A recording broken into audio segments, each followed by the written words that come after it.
Buba John Mchivingu. Mchive rune wata vindi mchive du sana. Ele kombo mi vindi. Mchive kwa mwata kwa shingo kuli ya ole miyongo ga. Makosina ka fa kwa wese yaga. So mbya ko lohana laga. Asheve. Andongo ano wa maga. Ibe wata. Yo lo ba he kala kaluma. Asheve wa kwa fa kwa wese de ko kwa lana na. Asheve kwa lana de Asheve so ngwa ka wondo sha no wayo. Mchivi ka kwa wondo na no wona mavole wena na wo. Kina ma hama shelu kwa so na su. Ulu ungwa to kwa su donga so ka. Asheve so ngwa kwa laga. Mchivi ka kwa shimba sa. Chibla shem chile wo wa. Ka wondo alushala. Kuna no wayo. Ya no na Asheve so ngwa kwa laga. So ngwa kwa laga. Wewe na kwa laga kuma wa. Asheve no bre ka she yo. Ya ka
na Timbi umaga batimbi wano hijo ula ikundo go deve shako tawa kese yoyo Kama wala mwana haya. Ka welu la mwana we alu we yo we wo popo la mwana we Na wu.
doje kwa.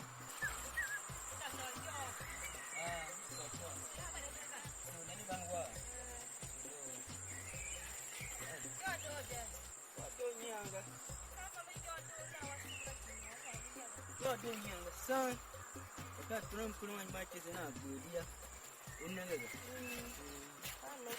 God do me and the son got a shop, but I can't be a teacher. Now, Nicolaga. I come back with you. I come back. You are You know, I was your baka. I can't be a teacher.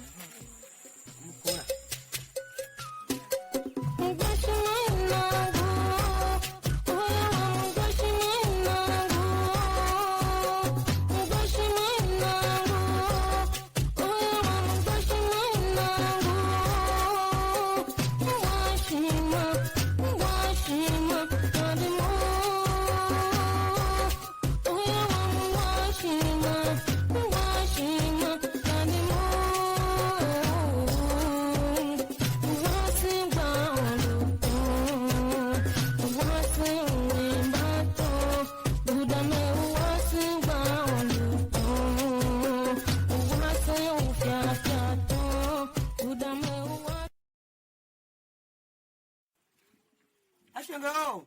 Whoa. I should go via.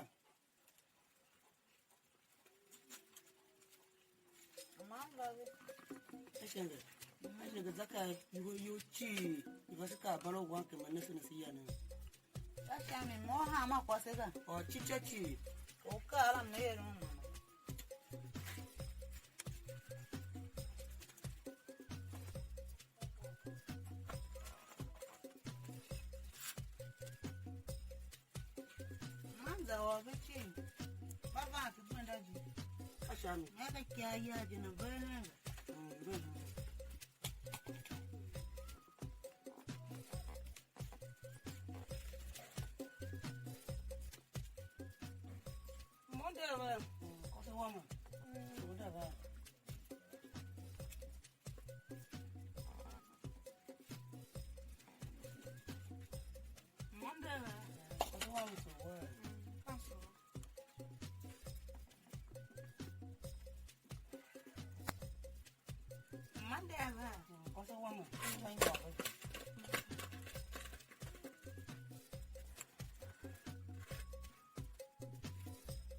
But you never will carry over here, hog. I call by it in a hammer.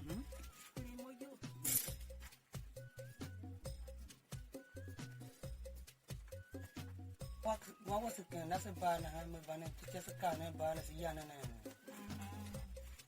The job. Put your word. Don't go, Mama.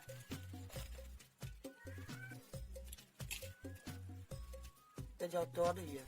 Oh, your Mama. What man get put your word? Which I want woman. Shami.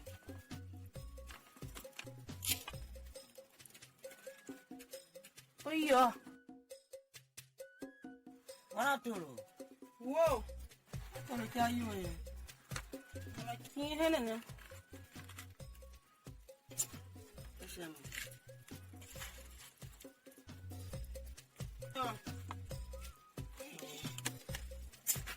I shall. Whoa. I shall you. Mikey Yakin.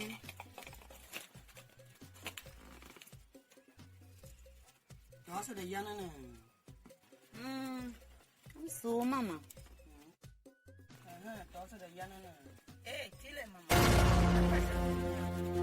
Hachu. Sinano hits and nothing on the Kulukalamine. I'm a sham. But the year for bar, Bamban Kule, my goya, by one back game by Luvansha Bundaya. Can you chill hits in it? How much a kaka by hits in here? Balloon children him Baba was who sent us in man, and I'm chilling with Yas and by hits in it, but only Kim just saying. Nia Qualama Fatio Lumonga. I wait, I knew Bala Niaga, a Bashan. Never come and see a bull. Janaya, what's in it? Only young children, and a person one gun, them for a ban. Wasn't it a person one gun no more business? Come Chiano or Lonquana, Mamma.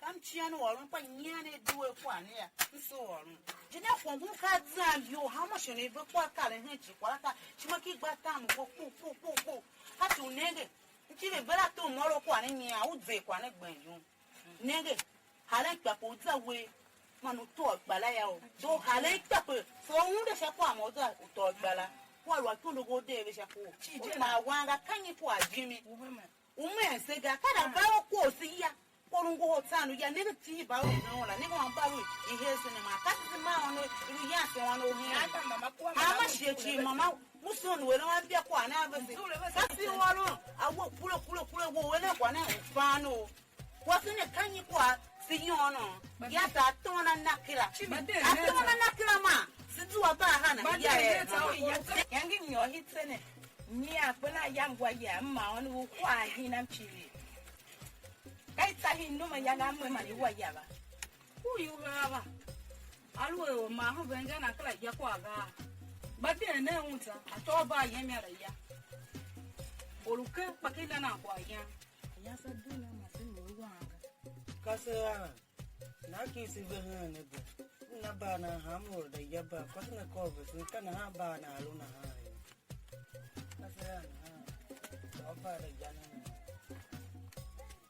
ya dongo pa ko no to mama kwa dongo je ko no to ya kwa la dongo na mi kwa la adini ndido adini ko mo ya fa kwa la dongo ya ha ma shi ya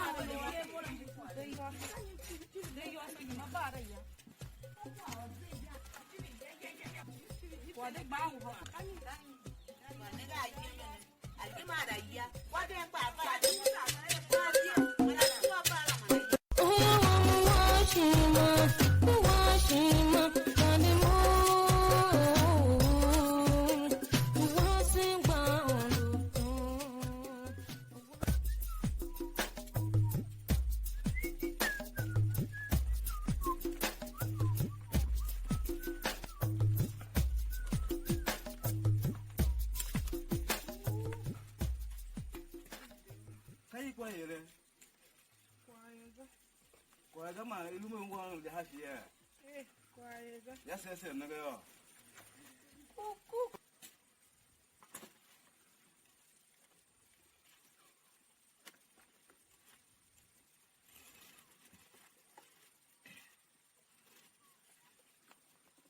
mata ya kawe uvaga ma kama ngwa undo horashe kai ko ayele我管你必须干，光是不好弄我呀。如果我说你家我，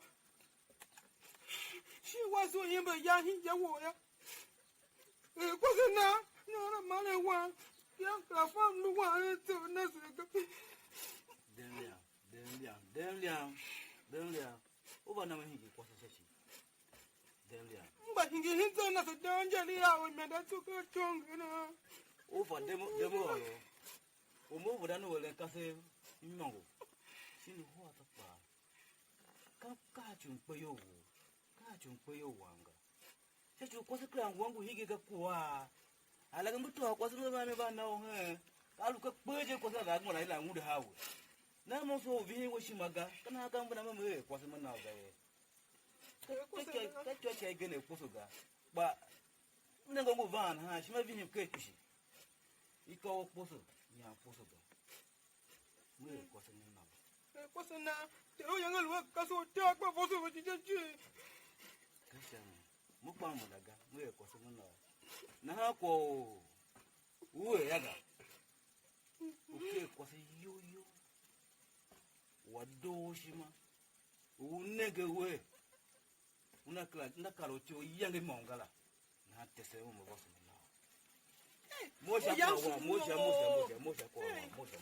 Kwa na tsiko shima kwa shima.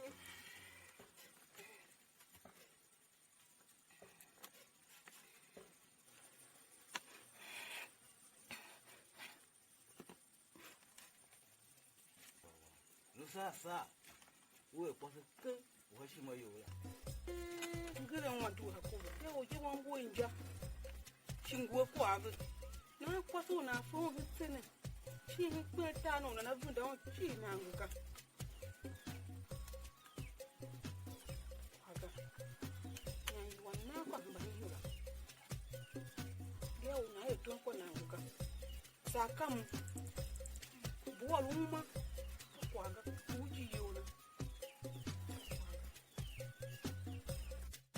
wewe tunga kwa na tsimbe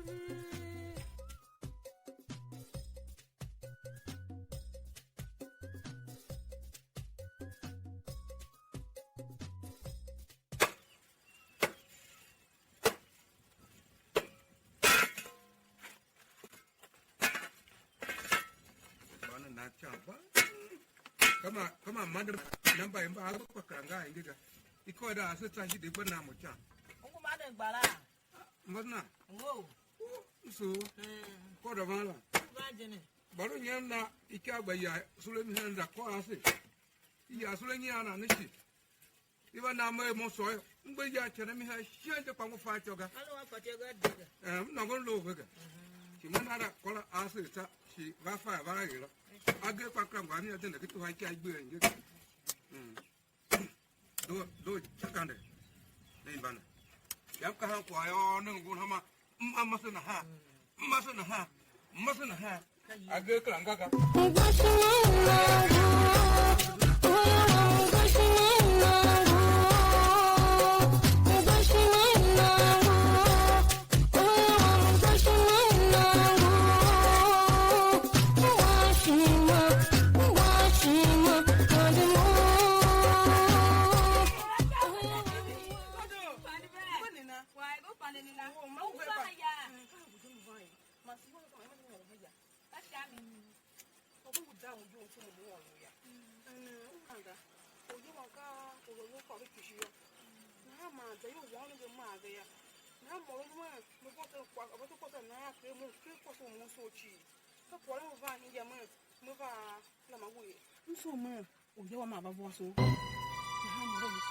Oya wo la.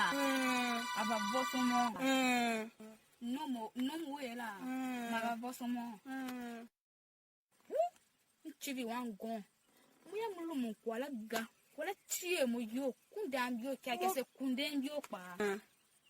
U fe si lo ngomo kwa te mo pa. kwa jenso me luna hala ken Oya wo la. Chibi wan gon mi akpile mo yo. na ko am so Kwala jira tie mo yo. ni chi wo yoga unu ge ma ga ya aka ma ya chi ya lu ka ko so gina ya shemi ya sa ma shi ka ko am so ma le to ka ko na tekin ba ma na baba ka ko na ngokin ba ma na ro baba na ro mama ka ko am so ma lu wo ken ba ga ko so gina ya ka chi ya sa shi To. Wo kwa ni vava. Mhono kwa ko. Baka oya wo la. Kura fa ko mo oga ko mu e pa faga.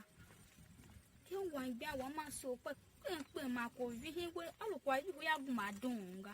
Ya ngba lo mo ta. kai godo su o ne ba ne na Kwa ko ega. ma guna Mba kai chi su chi. ku ku na chi bi ko ka don ya ga Mba chi kai ala. su ku shi je sa pulula kai su o kai na ba sa mo yota mama ne de ba ya waga ntan su kwa an ku bana to waga kwa tuma jela godo kwa ta ne tuma wana tore hoda so so do an she ba ko kai so ma to dun asia wo ya o ye wo ngona na gba kwa runga kai so ma e kai ki a pe ku ko se yo gane ko an ba ne ba pe ana elanga ma ga na ha o ye wa ka mu ke ko so mu so chi ya mu voso to ha ki shi ma gba ya mu so ma ba voso ngodo ma yi mi ana ru ko so na wu ha chu ko ri to ko na ti kun pa ma ba no hin kun ha ko na ngo kun pa ma ba na mama hin kun ha ko mo va ha tutu na ha ye wu mbosana Wo. ngoko mchibra waro naga mo ko kai ka bijem yo Nwa mo yo ya uyila jaba. gaya wa ke mo mchibi simchibi da ba mo no wa ngodo shadalu kwaso wolala a hingi wona na mo kwa la ta we mo ba mo ho ba we ko agbe shi na duwe ze ya so no shi ka tu ze shi mo so no na dem you know agbe la pa baba agbe va tu jo duwe yin hana baba nza ya uta shana na kan ve ma ma lu na mu tu ko lu ga pa yin ka ta tu ya ka chira u za kwa gba pa na ga chi bi ni apepe ka kwa ram chi bi va tu mangu hana na ka su mo chi bi ndebe o ba hina vesu tu to mo claro hin jaga ba tu ya ye ko so ro shala tu da ba ke ko ga kwanza yoga chi am su ki so to manya maro kwan chi bi la vera baba tuma ka won kan ga ha ga ji shi ma lo ro kwa na bo ban bo suna chi bi ba na mo ha chi ba ka mo wona mu ba na ba ngodo na no ngodo wana na ha kwara ta ba mo dido ai na ma nchibi na ba so ngodo shi na no na iruwe na mo kwa don wa pa ungu ga yambu afa kwa mo ga ngodo kwa ngwa pino kwa ga na ha mosna wo ngwa nana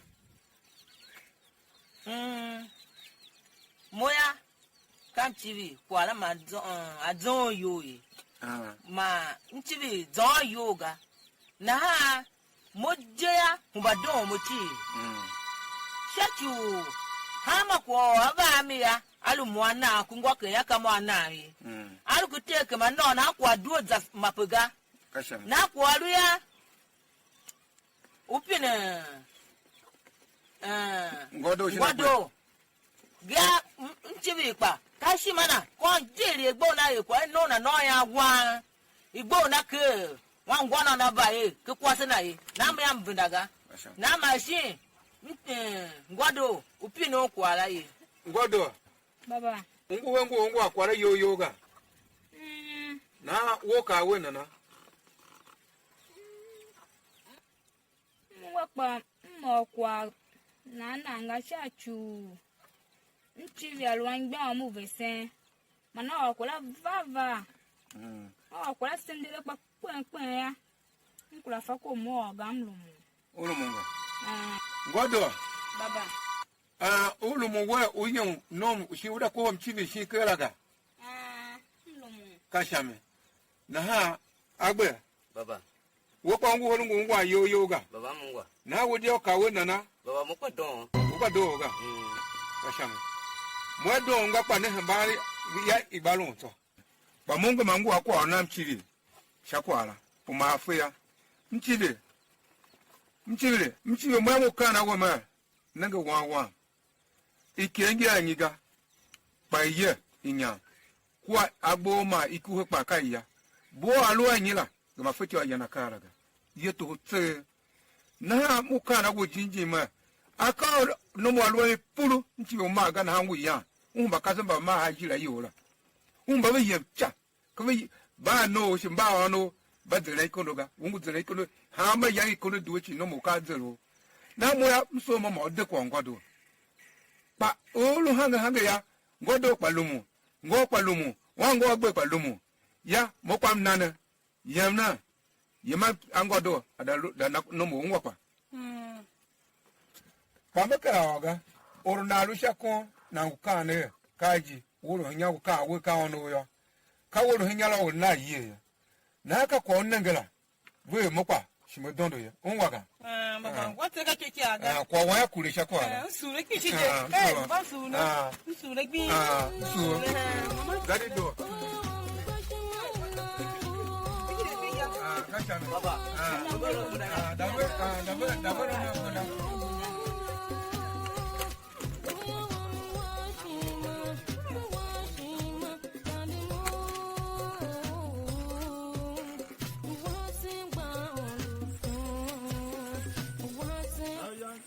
Kauru ora kana himbe ye ka simba ku papa ha live umba ku papa ha kala agbe agbe e kanyi wa wo ma baba mo ba mo bore ya o ta hige e kanyi ele ko ke mo ngodo la ga do na anjin paka kubo shingira ko shika kubo na mo yana na Omuta taka. Ha ke mo vole mo mo wo dondo. Pa. Mo do la to de chondo wan la bana. Bua. Kyambia te yom bi kwa muhanya. Alo che humbo na baya. Ato ibele.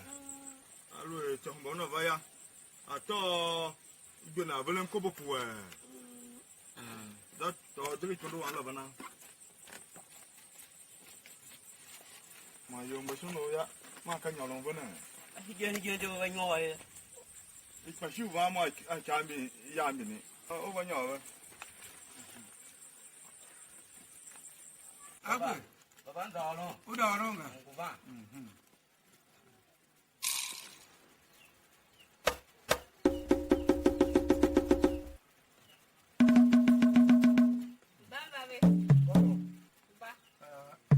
Yomba, obishi yo yo hana na ba nyare nya. Nan jilo hatu, wato nyare ti. Hatu alo ka wato ayo ya wato pa uso no no. Walu to ga su fa uso no ga naspa. Ina yo ba nyare be mi ya. Na nyare ki. Na ka to hasu. Una o ya wato basana.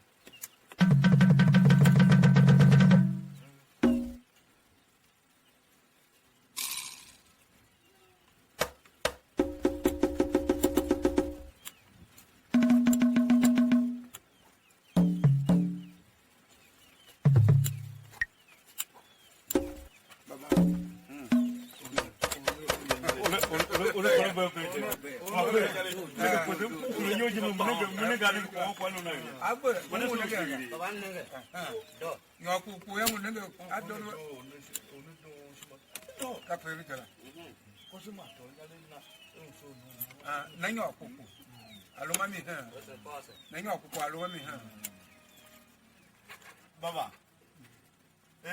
Yomba ve ko gbe ya shi tashi vega. Na ha amma tashi naga. Tashi me. To. Wan yo. To. Number ya ka mo ne. Wa so ge ke to. So ma po. Ufa agbe ka kwa wo adon fi majana. Hatu kwa ba kwa ulu ha kwa wo ba le kwa wa ta. Cha. Banda naga mano. O ya. Akala ku hula wo ha le ma ji. Ato. Mono ba no. Baba. Baba ko se.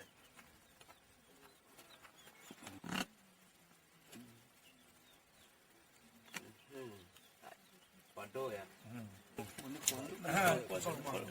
Asanga daga.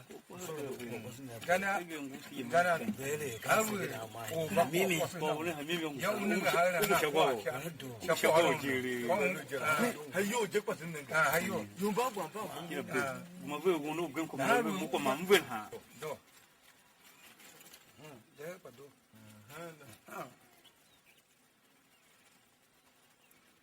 Padoya. Asanga kangaga. Kion ko se chi ko ha ne ntalo. Ko ha be ko se ga ta chi. Ngakuku.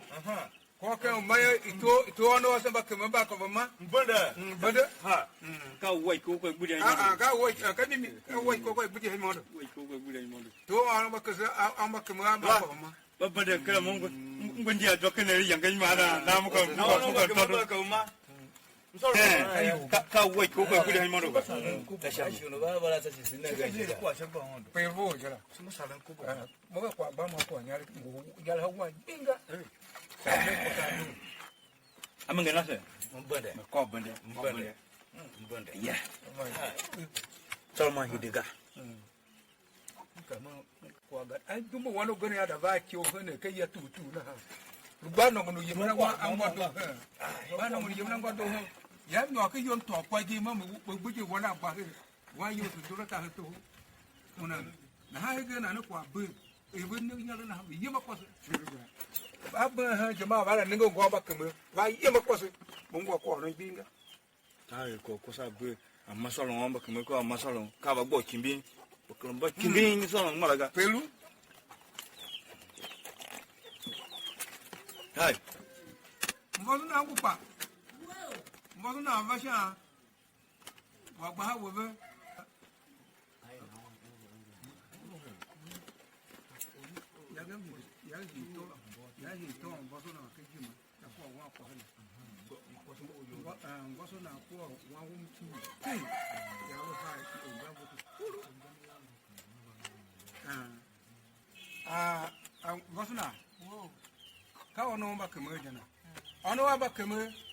ka ngo kwaso won jana na ga na ne ya mboso na ka on no ba godo ba kem godo jana no no ba kem ka ngo won kem ja ngo kwaso won jana na mba ma ni lo ma ma wa bi wa no ya o ne kule ne ke ba ma ngo atejiga ko no so ko di wo luke ga wala du ko se shoma no ayo na ko ko wa vo mà rồi cân là hai cái kia đây cái nhau rất nhiều thế đen rồi phá xí mua bo mo to ri ho za ka kwa ma lo la ja no ku ga kwa lo la se wa so ga ka pa wa la se ko ti ta ti ya ma kama ko jana di do su su na ya sha ba yo ga su na ya ti cha ya ba yo era mo ga na se wa nya le to Oye me vi je foko mwega. Si ono la mala chogo. Kana vasho ya ndina balu tumbulu nyale kwa kana albomi udu kae ka pelu nega. Ngwa cho. Zego mayolo ba kemu. Na la waso zak kadadi do. Ama kwa chengwa shi na uko shi ungu ba mnano.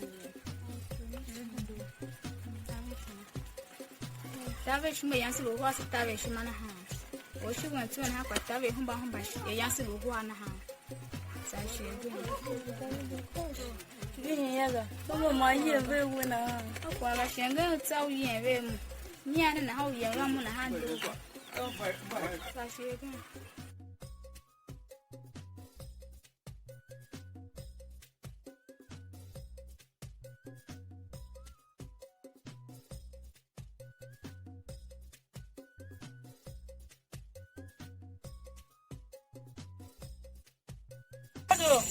ni la ta shin yo ba o ya wo won ka ayu mo ya amla ta hin yo ba o ya wanga.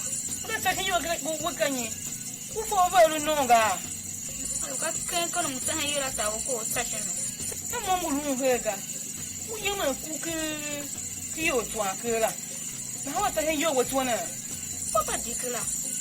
Ku ka e ma pega ya kan bu lo ta ka yo mo ta ma nya lo ku we yo twa ken ne. ti ka dan ka mai ta shin yo ba na ni mi le ku to ta ga mu le ga Ka shane. na tu ke to ta mu o bona ta na wo ka Ka shane. mo ye ma to wo ki lo ku de mo ta no ku to ku shin yo la no wo ka Ka shane. that's it Sauri dega.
ngodo kanyi da chani ngode agwa wu ko gba to ne para fulana ka yi mara duhi yauta zo fulana yi mara yunu jobi fulana ka dirgene kawe ne da ba mudu mutule ubani shawon yuna kape talolu shawon yuna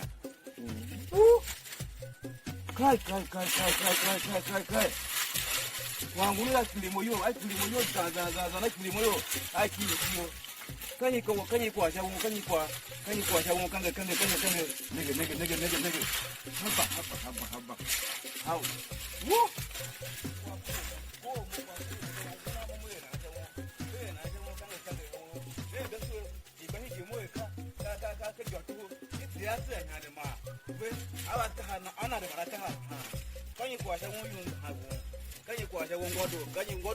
kanyi muna zina ko mukalu na sinita wanga ula ba he mo ko lazu ko yanga kanyi kwa ha won na hana hai wa ku mo ma de ka kwa ga hime bi ko nya ne ibi mo me bi ko nya jinjin ko wa ko to na de ba mo na mpaga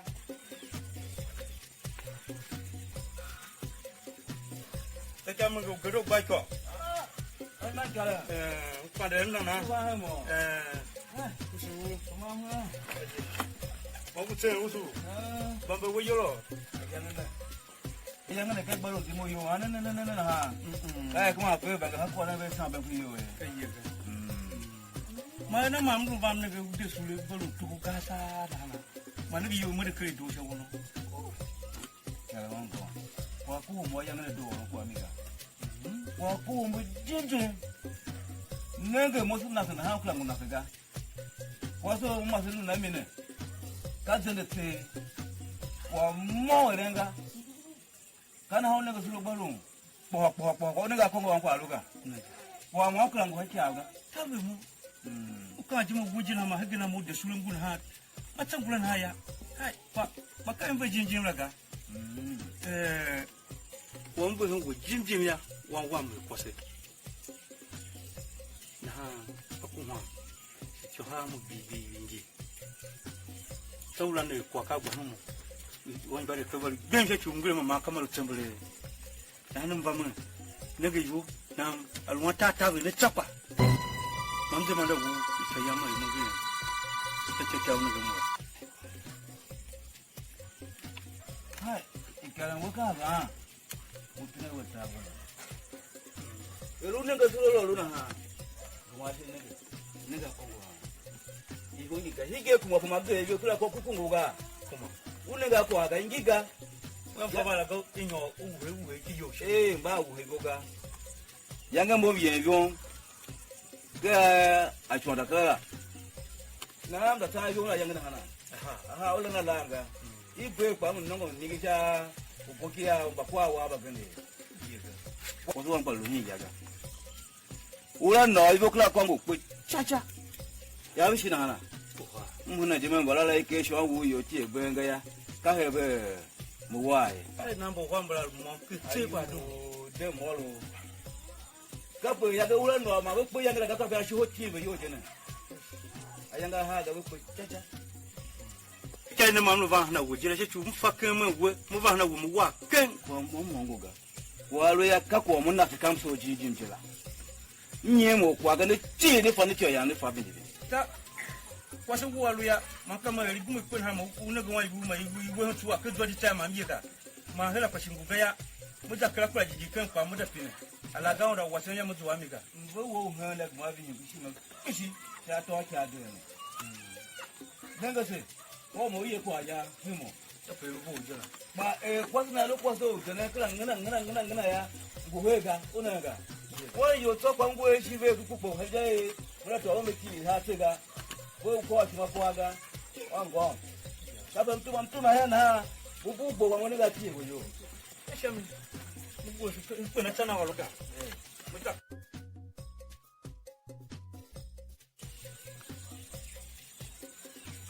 kwa sungu jinji ya mfo kwa mwe naga mashina la na hide hen sho ivi mbishi mane jo nege mbona suna ha tulo wamba buda yage mo hide hi ya hanwe muzwa modo he jani yangi bodo ko yemala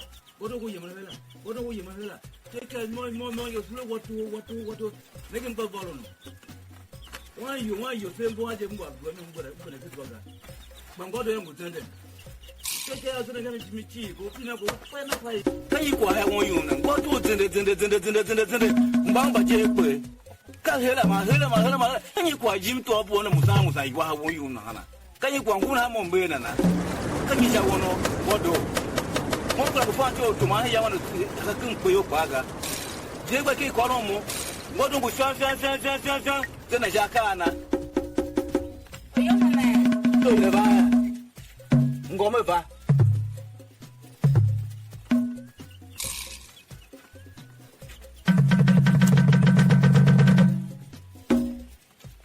Uzahana. Uzahana mwana udai. Mwana nikakwa wewe. Na mzakano mo. Uzakano ngo zakanyi. Akamuna waso anko ganu wele. Kanyi kwa akauda waso. Ndio kwa toto na hani na ha. Ka kwa sababu so fa chicha. Bile ka toto. Kanyi aka no kade lubu mo paka. Oyo pinaka mwechi kwa kasecheka oyo nanjaga. Kaka ukaseve kwa nyo duhela. Ike wo tidela ke wo hola. Pinela ke wo hola ya. Oya uyo nwanyare ngwaka. Yoma nyare mba naka, mama naka we. Lo tonyora ya mamine. Ubaka hawo kula usocha. Kula kwa matinda lata. Ukula kwa popo.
Mana yanga avanga mu na de gyoto o va yo ne gba ko yun mu o va yo ne gba ko yun a o va yo ne gba ko yun mu mosuna na to mananya hege ani baro kwandu na ya ojo oya to mananya to makumo yanga mwana ga mbesuna yanga ndo wana mosuna mamuka ko monte ma dangom nagami namba ne tema hato na fatio nagana miga yamba ndo wana ya mwana moya engoda wa nyo ha namfa kwa injila la awu oga ngodo ingo na hinga hiura pleasure atunga haga ngodo ingo na ingine ne ahianga chinga ingine bishiko kwa waluya samandanga wa kama mungu no mungodo mamalu akokura kwa ege ngwa kwa ronga na ke kwa lu emi woro chi la ga kachi kwa ndo emi woro ne jira diki ne mo kwa na hanga kwa mba mi mo sha ye na ko gendo woro mo sha ye na mo na sha mo ye na mo ye na jana na ke kwa la wa mo na kwa la ga kwa yo ngwa wa kela fonga mo wo mo ye yambo na ba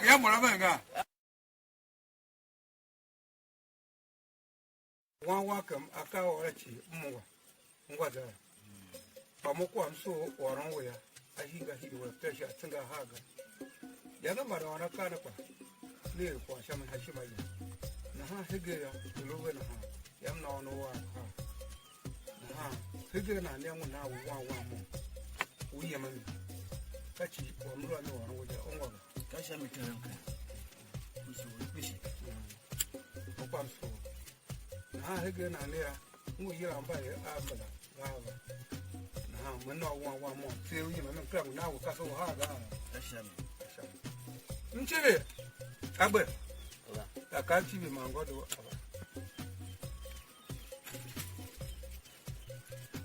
ngosna ngwa kwa na mo aka kwa lo mwezi mo so za yo ga ngwa kwa iya yange mso mama kula no ha komo mana wana suda pa unitira mwenza na kwa mkula wana wana zagoda ngikewe mwana ngwa una baya mbaye mbara baya ka uro no tuwa kwa suna aso na keye ka wo ga ngwa ngwa kwa mkasha kwana tuwa kwa su aso ye kasha ngwa kwa walo ka bo agbe hidoba baba mi de bramba hana mo baba na ora ka bibi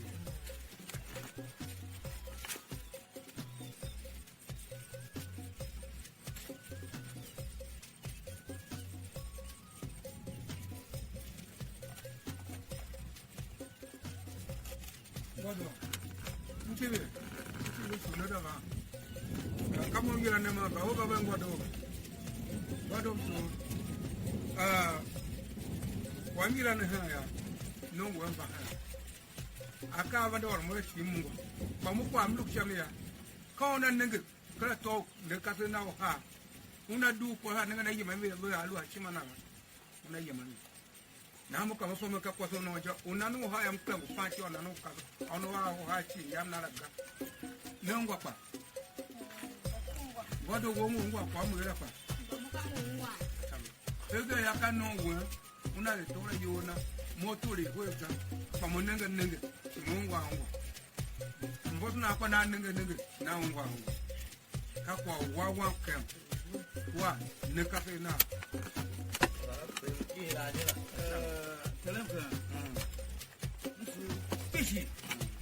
wo bo kle de gaje pa moyo yang ngba so me mutu akwa se mo hu he ka gba o na se va se am se yo na ne se nyo kle suma nya gade akwa so na na lo kwa se jimjim o te ma cho ye ngwa ga na mbo se mka na o bishi ka sham ola pa to yang gba o do ga tin ka yi na wan wo bo se yo yi na mo ne ko ya na mi o tin se yo ne ya nyo la mo tin se yo gade ya ga wo ma ga kwa ga ma ngo ke ke wo ya ma ti kwa se zan yo ma ya de don shi ma yo ya nso vi ni o shi ma ga kana ya ga ya ke kwa se wa ta pa na na kla ru fu da ga na vi mu shi ma ga la bo abana na mu ba so na ya ga ba go do ne na hi ga na ne ya mo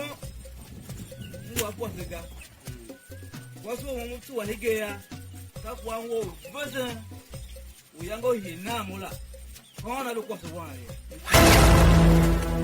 na onanga aka na ha chi ka ishimanya de to ishima wa ha pa kwa ne al za yo ya ishimanya inadanda kone ke inuga ne ga ki opa bo ka pule bo ga muka ngwa ko olonga muka ka kwa se bwan jena ya ka shama muka ngwa ko olonga lo wa wo mubana tone ka shama no mo ka go ne ka wo ne yima wo ya ka shama na muka kwaso mso jene ma chibe ya ga ma chibe ka shama chibi si ngodo ba mo ngwa ko olonga ka ko ka mo ye ka shama ngwa ta haga na muka ma alo za na ka yango na ve don no mo la tse de se ko ga ngwa pa mso za na dido ka shama ka dido ide to manya mo ko ngwe mo tanga ngodo hide kese mungile huwa mo ayo am chibi para que songa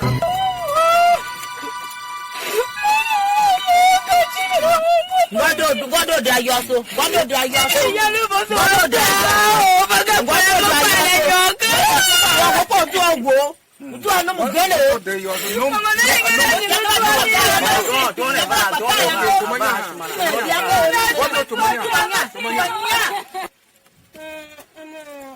muka ngwa to gwa kyaga akuna chinga chojo ntu maguma ko ti wana mano oho ka shama walu muya gmana ngwa kwa akwati kama mlu akwati ye mama wona akwati ahun ba se na mama akwati awaki ana ke ngwa kwa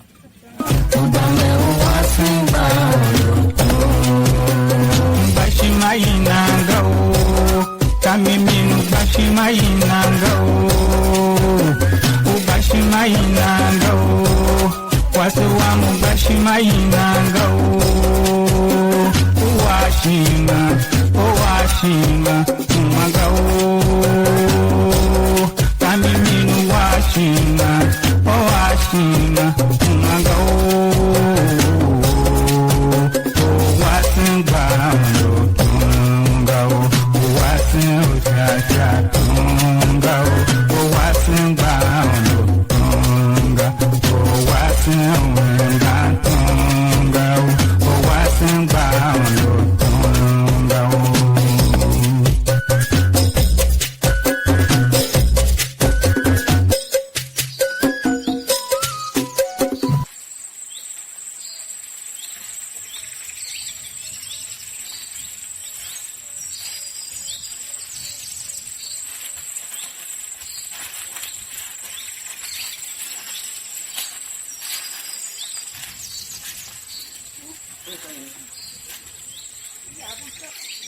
edan bo tile nje ya mo so mpa nyomu na ya la ta we shi ma se to yo ma bi yo ha yang kwa ta we shi ma kwa wa ta we shi ma ai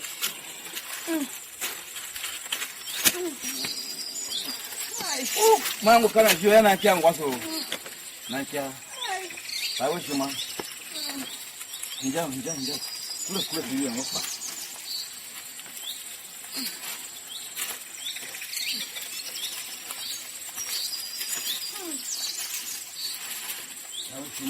Shima.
什么干？我什么干？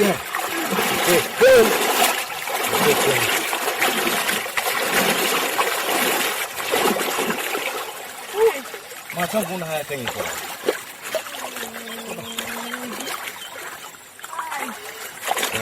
Kalau si maga, apa tu mau saga? Mau nanggu cukup, nanggu apa saga? Hai, tahu, mama nana tu huang, mau wana, wan cincin me, kuah mama, mau tahu sama semua huang saga. Kan guna hanya si nana hanya, kai kuah siapa huang ne. 我东我把小东他做，对，我是我妈妈正红老师呢，早饭没有的，你还要可以跑下去，我是光做嘛些，我妈来弄给那还要买家个工作，所以咱妈妈过完了，妈妈赶紧过下我，哎，所以到下面，我在说这个人过说了，那不是，能够，他把赶紧过我。 我多那一步，当然是蒙他呢。我蒙弄个，弄个出不是耶？看，一个个，我们那哈，看，当初那跟你说，看，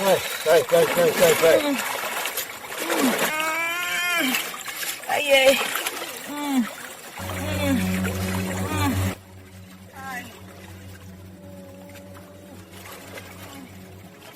，wangu vana ha Kata yang kuna mo me na siya mo yung mukhay.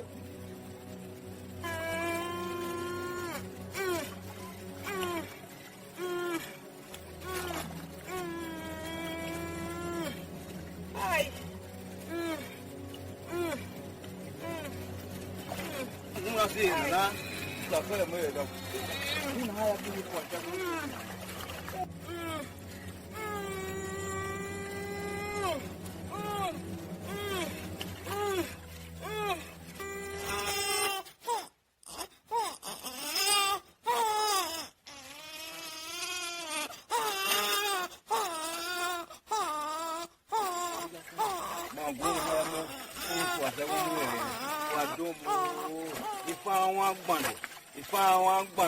Mamkuhama, mambinama, my domo, oh, don't you, let's see what's up.